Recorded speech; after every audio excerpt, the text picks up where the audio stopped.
Olá, seja bem-vindo. Esse é o Dev Lifestyle. Eu sou o Edu Bortolotti e hoje nós vamos falar sobre variáveis, tá? Vamos dar uma passada geral para que servem as variáveis, os tipos possíveis de variáveis, os tamanhos, os limites, né, de capacidade das variáveis, como utilizá-las, tá? Vamos dar uma passada geral para a gente entender aí a forma correta de se utilizar. A gente vai trabalhar aqui na aula de hoje com a linguagem C++, né?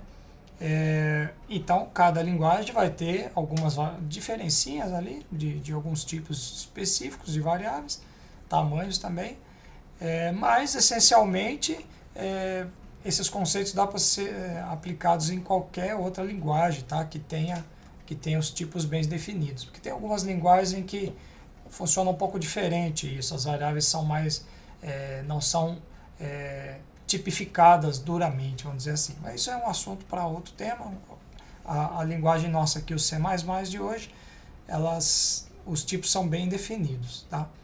Então, vamos começar primeiro no seguinte. A gente já deve ter ouvido falar aí no conceito do binário, né? Dos números binários.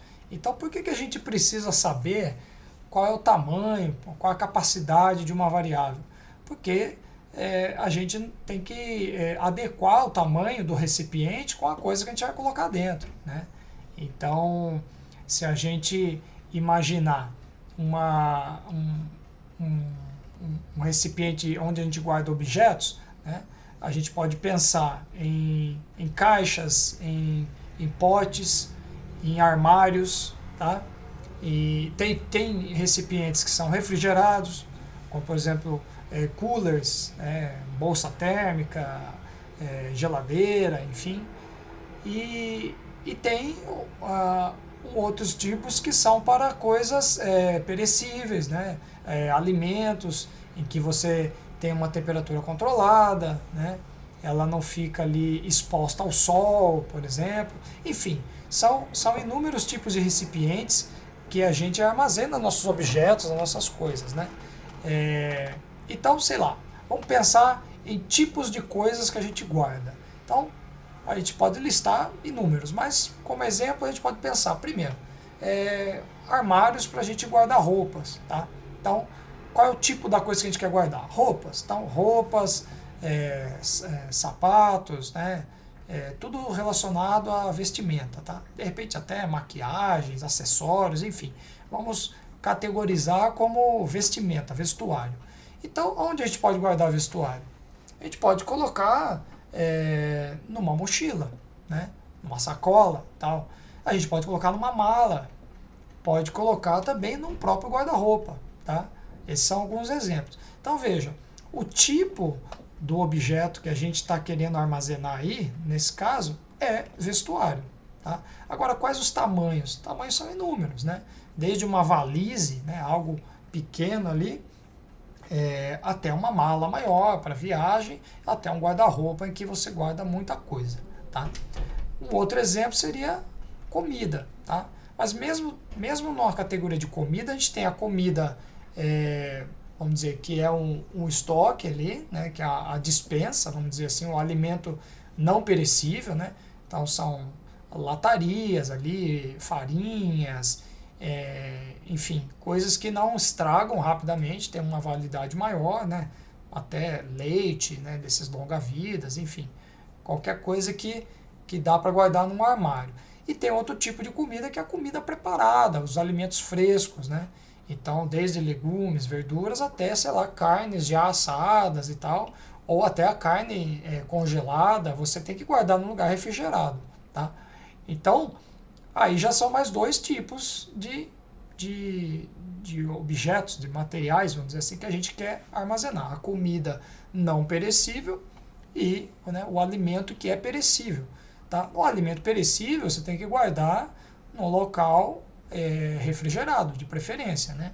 Para que ele tenha uma durabilidade boa. Então a gente pode colocar numa geladeira, só que a geladeira também tem um frigobar, que tem ali, sei lá, seus 70, 80 litros, tem a geladeira maior, com 200, tem aquela frost free duplex com 400 litros, tem a side by side com, sei lá, 600 litros, quer dizer, vários tamanhos. E você pode também colocar numa bolsa térmica, por que não? Né? Embora ela não refrigere por si só, você pode colocar gelo ali, enfim, armazena também, tá? Então, é da mesma natureza, né? É um recipiente refrigerado menor. Pode ter também uma pequena caixinha de isopor também, enfim, tipos variados, tá? E vamos dar um outro exemplo aí, que é do alimento não perecível. Então também pode ser em caixas, pode ser em armários de cozinha e tal. Bom, por que eu estou falando isso? Imagina que você chega numa academia para praticar a sua atividade física e você está com a sua mochila, com a sua roupa ali, a toalha, enfim, os objetos pessoais, carteira, celular e tal. Então você pode pedir ali para o atendente um armário, ele vai te fornecer, você chega lá, armazena suas coisas, pratica o esporte, enfim, volta, tá? Então, é perfeitamente adequado você armazenar esse tipo de coisa. Agora, imagina que você chega lá com um cachorro, o seu petzinho na coleira. E aí você vai entrando na academia, o rapaz te pergunta, ei, peraí, onde você vai com esse cachorro? Aí você fala, não, tá tranquilo, o meu cachorro é pequenininho, eu consigo colocar ele dentro do armário ali, né? Não tem problema, cabe no armário. Provavelmente o atendente não vai permitir que você faça isso. Quer dizer, não importa só o tamanho do recipiente, tem que ver se ele é adequado para aquela coisa. Um armário de vestiário não é adequado para guardar um animal vivo, né? Obviamente. Então, esses são os conceitos, né? Qual é o tipo do objeto, né? Do material, da coisa que você quer guardar, e o tamanho. São duas coisas complementares. Você precisa saber essas duas coisas para armazenar corretamente o que você quer, seja roupa, comida, animais, objetos, enfim, tá? E um terceiro conceito é a identificação, tá? Quando você chega no exemplo da academia e pede um armário, você tem que saber qual é esse armário. E aí normalmente vai ter uma etiqueta ali na chave que você recebeu e pode ser um número, tá? Pode ser um nome, pode ser uma cor, sei lá. Nada impede de uma academia ter um painel ali colorido de armários, cada armário de uma cor, e aí a sua etiqueta vai ter a cor correspondente ao armário. Então você não precisa ter um número necessariamente ali. Você vai lá, procura o armário que tem a cor do seu chaveiro e utiliza, tá? Então, para a gente não ficar preso na ideia de número, né? De nome. Um guarda-roupa também, né? Dificilmente a gente põe identificação nas portas do guarda-roupa, porta A, porta B, porta C, né? Não fica esteticamente interessante isso. Mas se a gente, por exemplo, pergunta para um familiar, você sabe onde está aquela jaqueta? A pessoa normalmente vai dizer, olha, está na porta do meio, está na porta da esquerda e tal. Quer dizer, ela te passou uma identificação. Ela não disse, está lá no armário e você tem que procurar. Não, ela disse em qual dos compartimentos e qual dos recipientes está. Seja um número, seja uma posição, da esquerda, do meio ou da direita, seja uma etiqueta, enfim. A gente precisa saber identificar esse recipiente, esse local que a gente vai armazenar as coisas. Poderia também na geladeira ter isso, né? Por que não? Né? Imagina um bar em que você tem vários daqueles refrigeradores, tá? Você normalmente vai ter um para bebidas alcoólicas, outro para bebidas não alcoólicas, outro para água, sei lá, outros para sorvetes, enfim, todos eles são refrigerados, mas imagina um funcionário novo ali que ainda não sabe onde estão as coisas, ele tem que perguntar, o cliente pediu uma cerveja, aonde está? Bom, está naquela geladeira lá da esquerda, ou aquela geladeira vermelha, enfim, né? Tem que ter identificação. Enfim, deu para entender a ideia, né? Agora, qual é a relação que tem com as variáveis, tá? As variáveis também têm essas três propriedades. Ela tem o tipo dela, tem o tamanho e tem um nome, uma identificação, tá? Então, Vamos aqui para o nosso código. Eu tinha deixado o Paint aberto aí que eu ia falar de outra coisa, tá? Mas vamos começar aqui já direto no código. Ó. Aí a gente tem um programa aqui que foi usado na aula anterior, tá? Eu estava aqui fazendo uns testezinhos aqui, mas vamos lá. Então, quais são os tipos, né? Como no nosso exemplo aqui do mundo real, era comida, vestuário e alimentos perecíveis, tá? Em programação, a gente tem, primeiro, um tipo inteiro. Então, aqui, ó, vamos lá, variáveis de tipo inteiro, tá? O que é o tipo inteiro? Onde você guarda números não fracionários, tá? Que não tem casas depois da vírgula, são números inteiros. Pode ser negativo, pode ser zero, pode ser positivo, mas ele não pode ser um número quebrado, né? Um número real, ele não pode ter casas decimais, tá? Então, os tipos inteiros, tá aqui, beleza? Então, um int, né? O int vem de inteiro, e aqui é a identificação dele, ó, o nome da variável. Então, tem aqui vários, ó. Tem o número 1, número 2, resultado, enfim, esses são os ints, alguns deles. Aí você tem também os tipos que são decimais, tá? Então, eu vou copiar aqui para aproveitar, tá? Então, variáveis de tipo ponto flutuante. É assim que se chama em computação, tá? Ponto flutuante é quando é um número real, ou seja, os números que são fracionados, né? Então, vou pôr aqui também, ó, números reais, tá? Então, qual é a mais clássica dela? É o float, tá?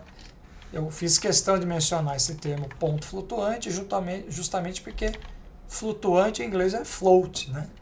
Então, a mais básica é o float. Então, eu vou chamar aqui de F1, aqui, né, genericamente.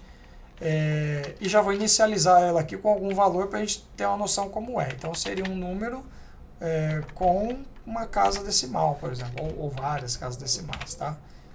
Lembrando que em programação a gente não usa vírgula, tá? É ponto, que vem do inglês. Então, para tomar esse cuidado, tá? Se a gente colocar vírgula aqui, isso não está correto, tá? Vai dar um erro de compilação aqui, tá? É ponto. Ok. Outro tipo é o boolean, tá? Então, vamos lá. Variáveis de tipo boolean. Confesso que eu não sei uma tradução legal para esse termo, tá? Mas, na verdade, o que é um boolean? É algo que é verdadeiro ou falso. Tá? Basicamente é isso. É uma variável que só aceita dois valores possíveis, verdadeiro ou falso. Tá? Sim ou não. Né? É um conceito da dualidade. Tá? Então, pelo próprio nome dela, já que vamos seguir aqui o português, né, vamos chamar de booleana. Né?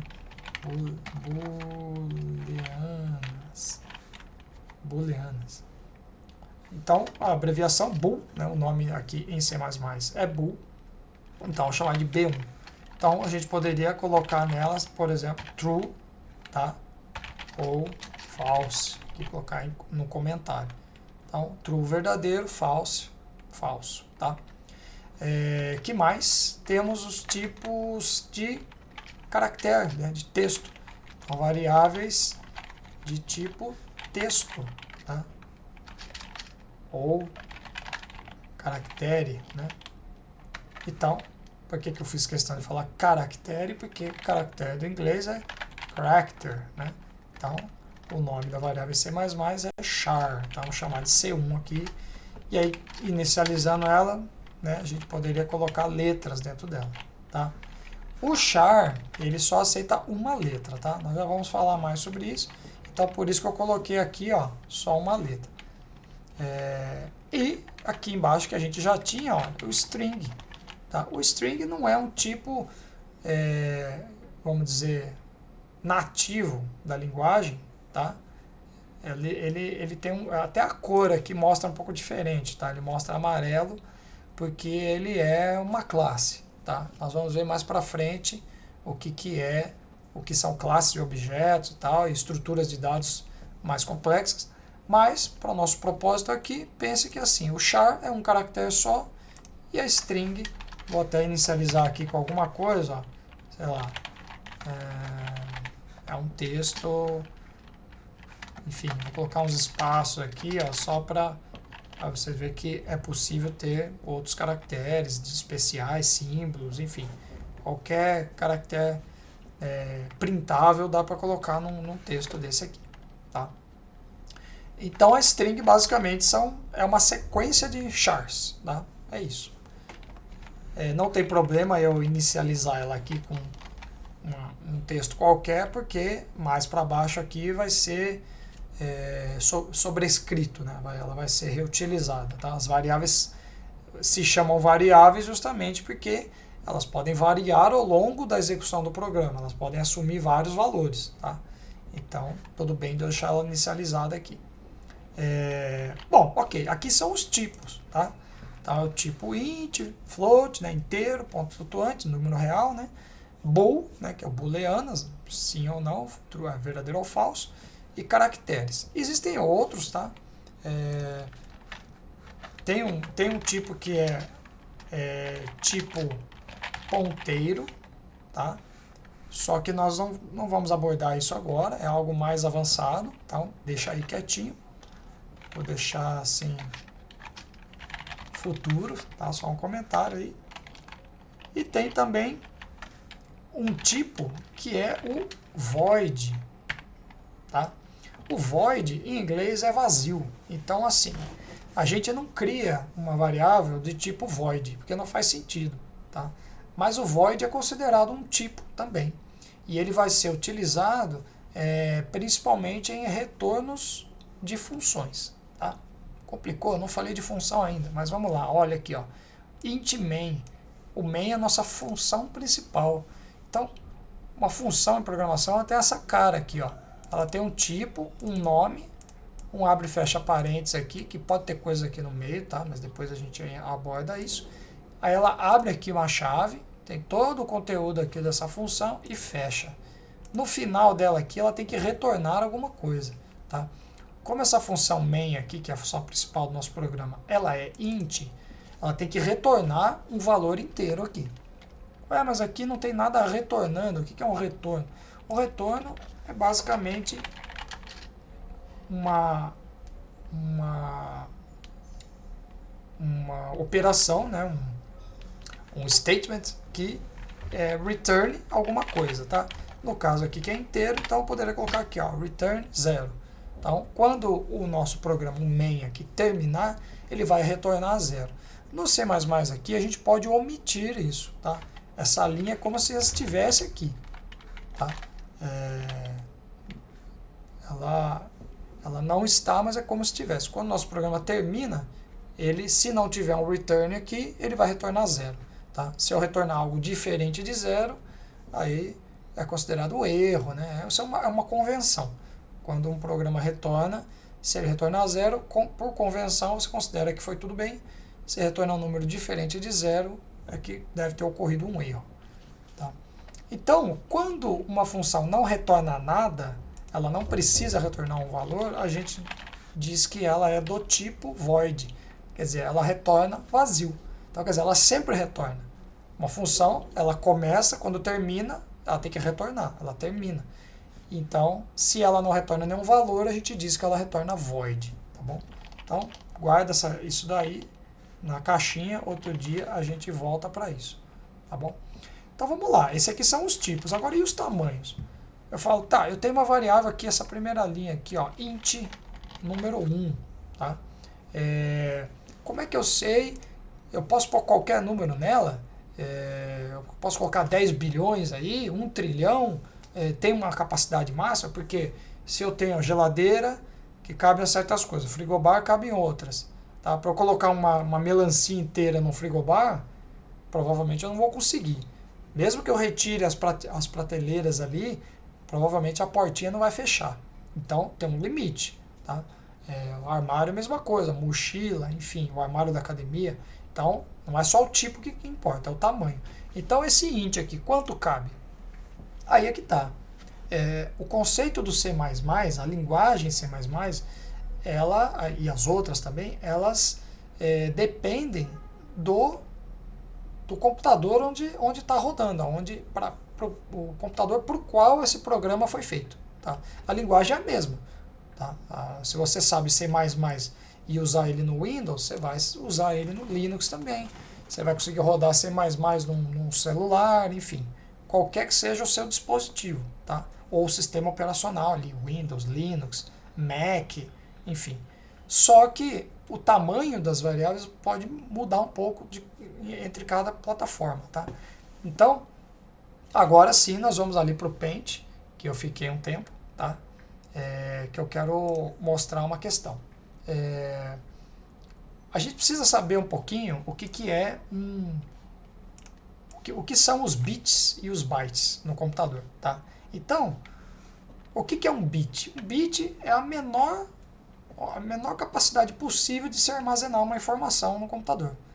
O computador, ele guarda, assim, 0 ou 1, somente, tá? É o mínimo da informação que ele consegue armazenar. Lá dentro tem uma eletrônica, que é um transistor, é um componente eletrônico que, se está passando energia nele, é 1, por exemplo. Se não está passando energia, é 0, como se fosse uma chave. Mas enfim, isso é eletrônica. Mas na prática, para nós, cada bit vai poder armazenar a informação 0 ou 1. Tá? Então, imagina que eu quero representar o número 0. Tá? Representar o número 0 é 0. Para representar o número 1 é 1. Para representar 2, 2 não existe uma terceira possibilidade num bit. Então o que eu tenho que fazer? Eu tenho que usar mais um bit. Então eu ponho 1, 0. Entendeu? Quer dizer, em uma posição só aqui, só cabe 0 e 1. Já estava cheio. Tá, ó. Então imagina assim, ó, 0, 0, 0, 1. Se já encheu essa posição, eu tenho que zerar. É igual na sominha lá do ensino fundamental. Você faz a operação de adição. Quando estoura ali as unidades, por exemplo, você somou 8 com 4, deu 12, o que a gente fazia? Deixa 2 e vai 1, não é? Você não vai 1? Aqui é a mesma coisa. Ó. Eu estou 0, 0, aí eu venho 0, 1, aí eu quero somar mais 1. Opa, não cabe aqui. Então o que eu faço? 0 e vai 1. Olha lá, foi 1. E assim vai. Esse aqui é o 2, então. Então vamos lá. Ó. Esse é o 0 nosso, decimal, e aqui é o 0 binário. Vou colocar até mais uma casa aqui para ficar mais simples. Então aqui, 1, 2, 3...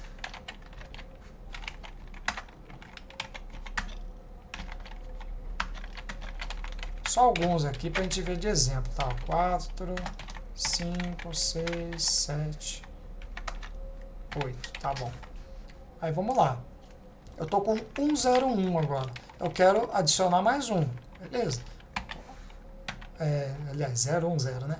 Quero adicionar 1, 0, 1, 1. Quero adicionar mais um, se eu jogar 1 aqui vai estourar. Então fica 0 e vai 1. Só que já tem 1. 1 com 1 que veio, estoura também. 0 e vai 1, ou seja, vai para 1, 0, 0. E assim por diante. 1, 0, 1, aí 1, 1, 0, 1, 1, 1 e aqui não cabe mais. Vou ter que criar mais uma casa à esquerda para ficar 1, 0, 0, 0. Entendeu? E assim por diante. Tá? Então isso aqui é o binário, ok? Então eu vou deixar tudo com 4 bits aqui, ó, para a gente padronizar aqui. Tá? Beleza, essa é a forma binária de se ver os números. Para simplificar, para não ficar escrevendo 0 e 1, 0 e 1 muitas vezes, criaram o conceito do hexadecimal. O que significa hexadecimal? Hexadecimal significa 16. Então, hexa 6, decimal 10. Hexadecimal 16. Então, existe a possibilidade de armazenar 16 números. Tá? Então, aqui... Vamos lá, vou só diminuir um pouquinho aqui a fonte para caber. Como é que seria? Ó? 9, o 10, 11, 12, 13, 14, 15, 16. Então tá lá, ó. 10, 11, 12, 13, 14, 15, 16. Então, vou só seguir a sequência aqui. Então, 1, 001, 1, 010, 1, 1,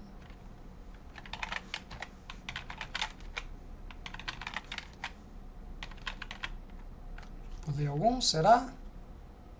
Não, né? Certinho. É isso aí. Então, o 16 já não cabe aqui. Tá? Se eu precisar do 16, vou precisar de mais um. Então, vai de 0 a 15. De 0 a 15 são 16 possibilidades. Então, foi criada uma convenção que é o quê? Ó, 0 é 0, 1 é 1, enfim. Né? Até o 9 vai ser tudo igual. Opa! Estamos aqui. Até o 9. Tudo igual, tá? 2, 3, 4, 5, 6, 7, 8, 9. Quando chega aqui no 10, olha só, o decimal usa duas casas, tá? No sistema decimal só tem 2 símbolos. Aliás, só tem 10 símbolos. Então, de 0 a 9. Se você precisar representar o número 10, você vai precisar de 2 símbolos. Duas casas, o 1 e o 0. No decimal, eles falam, bom, no hexadecimal, ao invés de você somar, colocar mais uma casa, eles usaram letras. Então, ó, A significa 10, o B significa 11, C significa 12, D significa 13, E 14 e F 15. Tá? Então, aqui as colunas são da esquerda para a direita. Ó, decimal, coluna decimal, binário e hexadecimal. Beleza? Tá.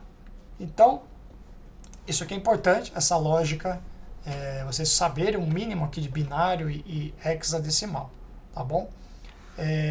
Agora, olha só, o exemplo que a gente fez aqui foi com 4 bits. A menor capacidade no computador é 8 bits, tá? Não existe uma dessas caixinhas, esses recipientes com 4 bits. O menor é 8. Então, a gente não precisa aqui fazer todas as possibilidades com 8 bits, porque ia dar 256 possibilidades, porque é 2 elevado a 8, tá? Enfim, aqui com 4 bits, ó, é 2, porque duas possibilidades para cada bit, elevado a 4, que tem 4 bits, que dá 16. Se você colocar na calculadora, 2 elevado a 4 dá 16. Com 8 bits, 2 elevado a 8 dá 256 e assim por diante, tá? Então, cada byte no nosso computador são 8 bits. Então, ele vai ter lá 8 bits, certo? Isso aqui na memória vai ter uma capacidade de armazenamento. Tá? Com 8 bits, como eu comentei, cabe 256 possibilidades. Com 16 bits, vai caber mais. Então, com 16 bits aqui, ó, vai caber mais, ou seja, 2 bytes, né? 1 byte, 2 bytes. Cada byte são 8 bits. E assim por diante, vai aumentando cada vez mais. Então, nós vamos ter, para cada plataforma, nós vamos ter uma capacidade das variáveis. Então, aqui tem uma tabela, ó, que eu já consultei antes, lá no site da Microsoft, ó, eles têm bastante informação lá, ó, já estou com o Visual Studio 22 aqui, que é o que a gente utiliza.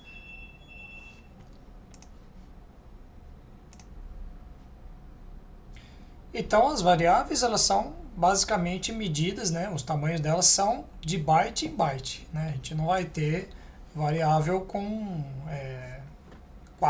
4 bits, com 6 bits, não tem como, é sempre de byte em byte, cada byte tem 8 bits. Tá?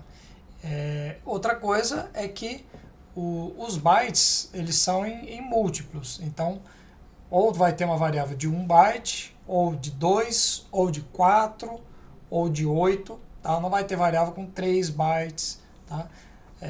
Então normalmente são em múltiplos, elas vão dobrando. Então, para a gente dar uma olhada aqui, ó, eu tenho a tabela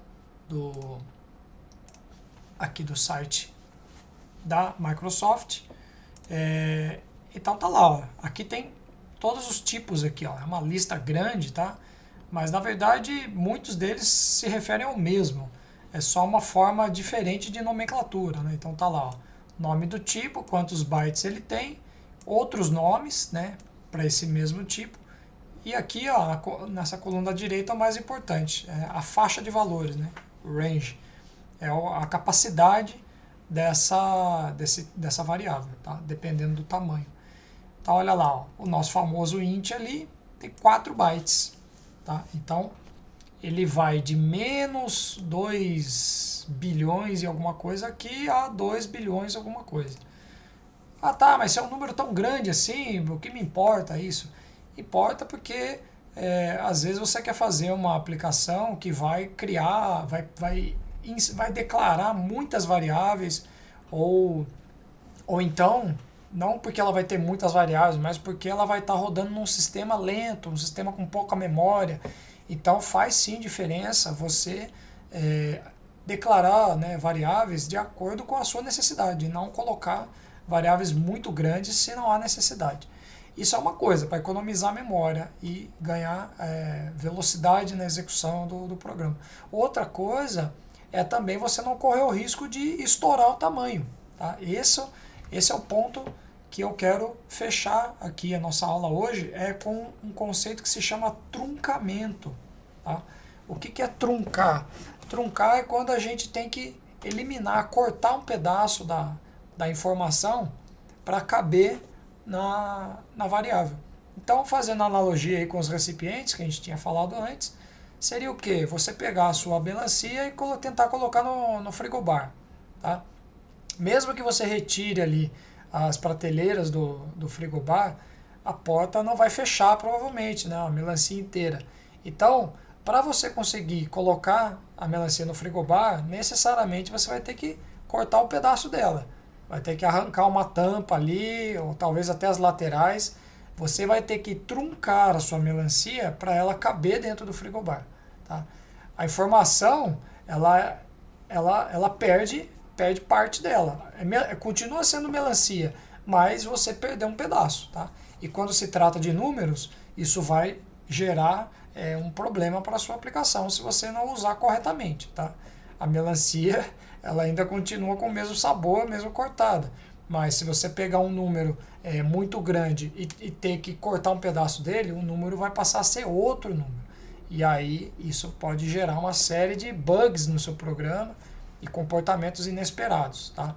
Então, por isso que é importante a gente conhecer na plataforma que a gente está trabalhando quais são os limites para essas variáveis. Então, não vou passar por todos aqui, né? Mas olha, os mais importantes, né? O int. Aí a gente tem um int dobrado, vamos dizer assim, que é o long, tá? Ele tá, estranhamente, ele tá aqui embaixo, tá? Cadê aqui? Unsigned long. Eu tô meio cego aqui. Long, meu Deus, tô perdido. Aqui, long. Então tá lá, ó. Nessa plataforma especificamente, o long tem o mesmo tamanho do int, ó. Long 4 bytes. Vai de menos 2 bilhões a 2 bilhões. E o int também é o mesmo valor, tá? Depois do long, você tem o long, quer dizer, 2 vezes. Então ele tem 8 bytes, tá? Então o long é maior e menor que o int é o short, quer dizer, o short é curto, né, em inglês. Então o short, ó, 2 bytes só, tá? Então, ó, ele tem uma capacidade bem menor, tá? Ele cabe,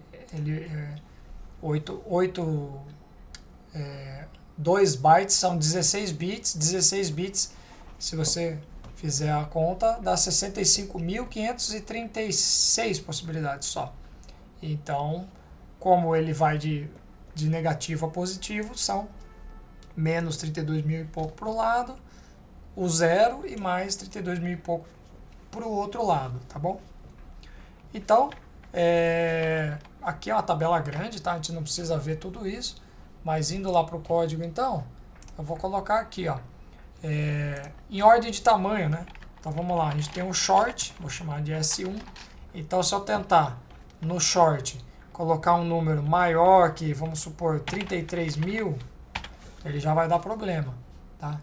Então tá, olha aqui, ó, se eu coloco o mouse em cima, ele já mostra para mim, ó, ele já considera um int, tá pequenininho aí, mas ó, nesse pop-up ele mostra int 33.000, tá? Enquanto que a minha variável short, ela não aceita isso. Então, vamos deixar aqui por enquanto, a hora que a gente compilar, nós vamos ver o que vai acontecer. Então, o short 2 bytes, o int 4 bytes, no caso aqui, o long vai ter os mesmos 4 bytes, tá? Mas nem sempre é assim. Tem plataformas em que o int tem, sei lá, tem 2 bytes e o long 4, então vai variar, por isso que a gente tem que consultar mesmo, tá? E o long, que eu vou chamar de LL1 aqui, ele tem uma capacidade maior, então o long que eu vou colocar aqui no comentário, 2 bytes, o int 4 bytes, vou colocar os valores, tá? Para a gente ter essa referência. Então tá aqui, ó, para 4 bytes, ele vai nessa faixa de números aí.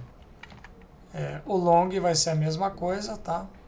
Então, ele aceita um número grande aqui. Não vou repetir ali o range, porque é o mesmo.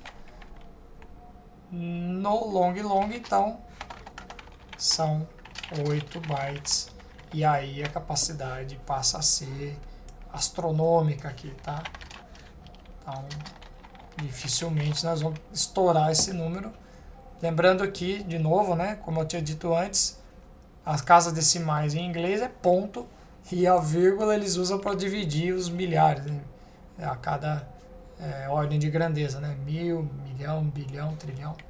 Tá, vou deixar assim para não ficar tendo que apagar essas vírgulas aí, mas olha a diferença de proporção dos números. Então o 2 bytes aqui de 32. Então assim, dificilmente em aplicações práticas nós vamos ter problema se a gente usar, por exemplo, um long, tá?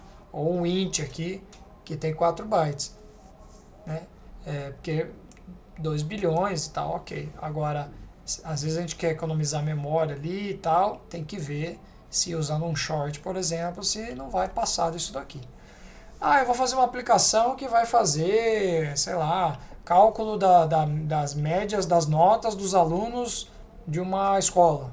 Pô, dificilmente você vai ter 32.000 alunos numa escola, tá? Agora, ainda assim você tem que tomar cuidado, porque matriculados nesse momento pode ter ali 1.000, mas e se a escola já tiver tradição, tiver décadas de tradição e o banco de dados é o mesmo lá, onde você armazena os números únicos de cada aluno, pode ser que um dia vai estourar esse limite. Então, é sempre bom a gente ter em mente essas capacidades aqui, certo? O float, vamos dar uma olhada aqui, eu vou dar um find, porque, beleza, olha lá, o float também são 4 bytes, só que o float ele é diferente, né? Como ele é um número decimal, ele vai ter essa, ele tem o número e o expoente, né?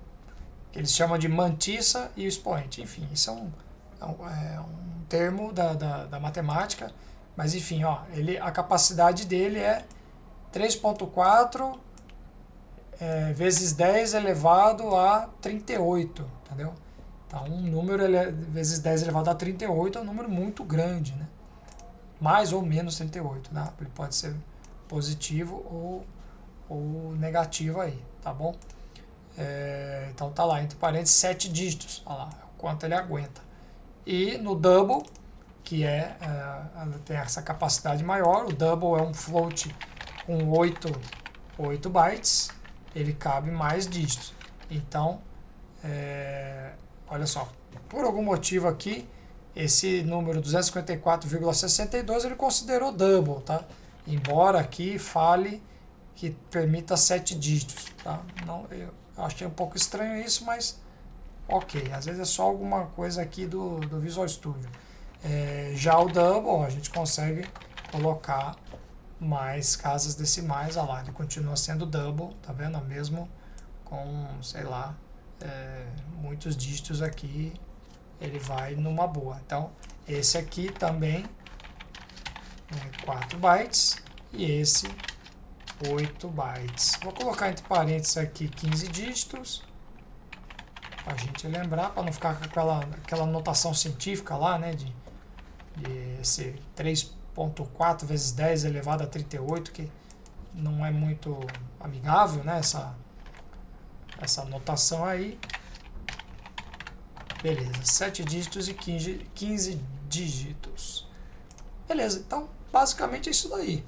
Então a gente sempre toma cuidado para não estourar. Agora eu vou fazer uma brincadeira aqui para ver esse truncamento, né, que eu tinha comentado. Como que isso pode acontecer, tá? Então vamos lá, um exemplo aqui é esse primeiro já, que ele vai, ó, até 32.000 e eu coloquei 33. Então vamos ver o que vai acontecer. O int aqui, vou fazer uma brincadeira dessa também. Sei lá, vou aproveitar esse long aqui, que também são 4 bytes. Então o limite dele é isso aqui. Então, ó, são 10 dígitos. 1, 2, 3, 4, 5, 6, 7, 8, 9, 10. Ó, estourou com certeza. Então, olha só, ele mesmo já considera esse número ó, um long. Então, vamos ver o que vai acontecer. Ctrl Shift B de build, né, para compilar. Tá lá, a tela tá pequena aqui, mas ele não dá erro, tá? Por quê? Eu não tô tentando fazer igual o cara da academia que quis guardar o cachorro no armário. Isso é proibido nas regras da academia. Não pode pôr o cachorro no armário, tá? Então, não é o caso aqui. Eu estou colocando um número dentro de uma variável, né, um número inteiro numa variável inteira. Tudo bem. O que pode acontecer é não caber. E aí parte do número vai ser perdido. Quando perde uma parte do número, é o truncamento. É aquele corte na melancia que eu falei, que você vai perder um pedaço dela. Tá? Então, ele deu 4 warnings aqui. Ó. Deu 4 warnings. O warning ele não dá erro, mas ele me avisa o seguinte, olha, eu tive que fazer uma consideração aqui na hora de compilar e avalia aí para ver se está tudo bem, tá? Avalia se isso não vai gerar um problema para você. Então, por isso que é sempre bom, quando a gente compilar o nosso programa, a gente vê se não tem nenhum warning. Porque normalmente o warning, como o nome diz, é um aviso de que algo pode estar errado. A gente tem que estar ciente de que está tudo bem. O warning às vezes nos evita de ter um problema depois, tá? Então o erro aqui é o seguinte, o warning é, ó, truncamento de valor constante. Vamos ver que linha que é. Ah lá, exatamente essa linha aqui, ó. Eu coloquei 33, ele não vai caber esse número aqui. Então, vamos por curiosidade, ó, jogar um cout aqui e ver o que está saindo nesse S1, tá? Então, vou colocar aqui quebra de linha, endline, né? O endline é a mesma coisa que colocar o /n, né, gente? O endline ele pertence ao namespace std, mas como aqui em cima eu coloquei using namespace std, eu não preciso colocar a referência aqui embaixo. Então vamos ver o que sai nesse S1 aí. Eu vou colocar aqui um textinho só para a gente saber o que é que está saindo. Né? Então, S1, 2 pontos. Beleza. Aqui deu outro erro, outro warning de truncamento. Então, vamos lá, ó. Aqui exatamente, ó. Ele era a linha de baixo, mas como eu inseri uma linha, ele, né, pegou a de cima aqui. Então tá lá, ó. Esse número aqui é um número que não cabe nessa variável aqui. Então, vamos ver o que sai também. Vou colocar um cout aqui para a gente acompanhar. Então, aqui no caso é o L1, L1. Só esses dois aqui tá bom. Vamos dar uma olhada. Vou colocar um breakpoint aqui para ele não continuar a execução, para ele parar ali. Então, F5, ele já compila e roda. Vamos ver. Cadê a janela? Deixa eu ver se vocês estão vendo. Estão vendo. Então tá lá. S1. Olha só. O que aconteceu. Deixa eu só redimensionar um pouco aqui. Redimensionei e bagunçou tudo. Mas tá lá, o valor original do S1 era 33 mil, ele cortou para o limite, olha lá. Inclusive ele transformou o número em negativo. Olha só, isso é um problema seríssimo. Se ele ainda perde só um pedaço, né? Ah, caiu de 33 mil para 32 e alguma coisa. Ah, tudo bem. Tá. Às vezes a sua aplicação você acha que não tem problema, mas ó, ela pode estar invertendo o sinal do número. Ah, pode ser o suficiente para quebrar a sua aplicação completamente. Aí o L1, olha lá, também ele truncou o número. Truncou, perdeu um pedaço da informação e a sua aplicação vai ficar com um comportamento completamente bizarro, tá? Então é isso, gente. O que eu tinha para trazer nessa aula era isso daí, tá? Então, se ficou com dúvida aí, pode mandar comentário. Vamos fazer uns exercícios relacionados a isso daí também. E, no mais, a gente se vê na próxima. Valeu!